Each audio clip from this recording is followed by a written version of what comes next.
Hello children, good morning. आज हम class 7 के साइंस में पढ़ेंगे पार्ट 3 पदार्थ की संरचना। इस पाठ में हम तत्व मिश्रण यौगिक के बारे में अध्ययन करेंगे। सबसे पहले हम मिश्रण के बारे में पढ़ेंगे कि मिश्रण क्या होता है और इन्हें किन किन विधियों के द्वारा इनमें उपस्थित अवयवों को अलग करते हैं, उसके बारे में पढ़ेंगे। मिश्रण के अवयवों को हम छानना, पीसना, ऊर्ध्वपातन, क्रिस्टलीकरण विधियों के द्वारा अलग करते हैं।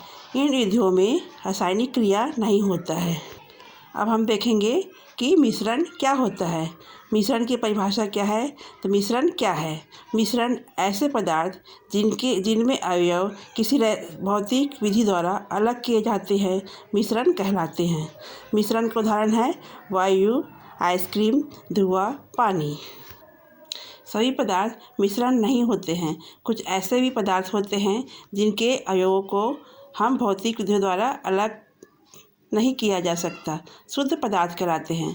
शुद्ध पदार्थों के अलावा परिवर्तन हम एक निश्चित ताप पर होता है। शुद्ध पदार्थों दो प्रकार के होते हैं, तत्व और यौगिक।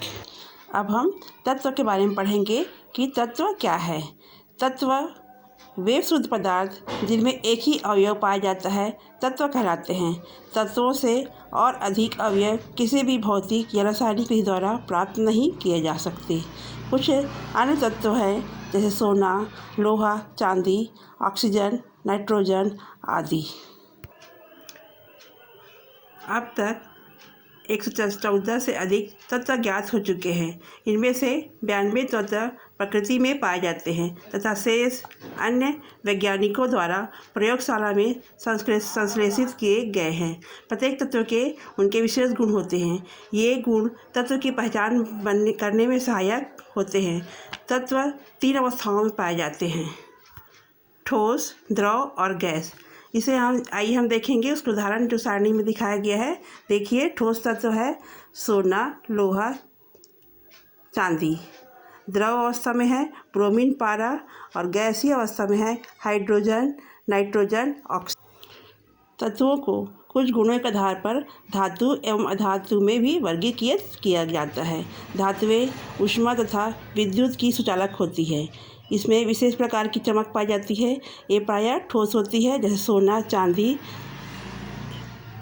लोहा, किंतु पारा एक ऐसी धातु है जो सामान्य ताप पर द्रव रूप में पाई जाती है। आधातुएं सामान्य ताप पर तीनों अवस्थाओं में पाई जाती है: ठोस, गंधक, द्रव ब्रोमीन तथा गैस हाइड्रोजन, ऑक्सीजन इत्यादि। ये विद्युत के कुचालक भी होते हैं। अब हम यौगिक के बारे में पढ़ेंगे कि यौगिक क्या होता है। 2 या 2 से अधिक तत्वों के संयोग से यौगिक बनते हैं। जैसे हाइड्रोजन और ऑक्सीजन के संयोग से पानी तथा कार्बन व ऑक्सीजन के संयोग से कार्बन डाइऑक्साइड बनती है। यदि हम हाइड्रोजन तथा ऑक्सीजन गैसों को मिलाकर रख दें तो पानी नहीं बनता। पानी तभी बनता है जब उनके बीच रासायनिक क्रिया होती है। हम यौगिक को इन उदाहरणों के माध्यम से समझेंगे। किसी भी तत्व में एक ही प्रकार के परमाणु होते हैं। जैसे ऑक्सीजन के 2 परमाणु आपस में मिलकर एक अणु बनाते हैं। प्रत्येक अणु का एक निश्चित द्रव्यमान होता है, उसे उसका आणविक द्रव्यमान कहते हैं। गंधक एक ऐसा तत्व है जिसमें एक अणु में एक समान 8 परमाणु होते हैं।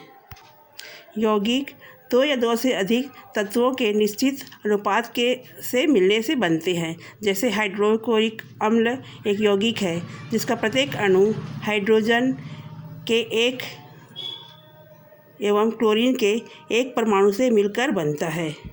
किसी यौगिक का सबसे छोटा कण अणु होता है। इस अणु को हम आगे विभाजित करने पर अलग अलग तत्वों के वे परमाणु प्राप्त होते हैं जिनसे वह बनता है। इस प्रकार हमने यौगिक, तत्व और मिश्रण के बारे में इस वीडियो में सीखा। अब नेक्स्ट वीडियो में मिलेंगे। धन्यवाद।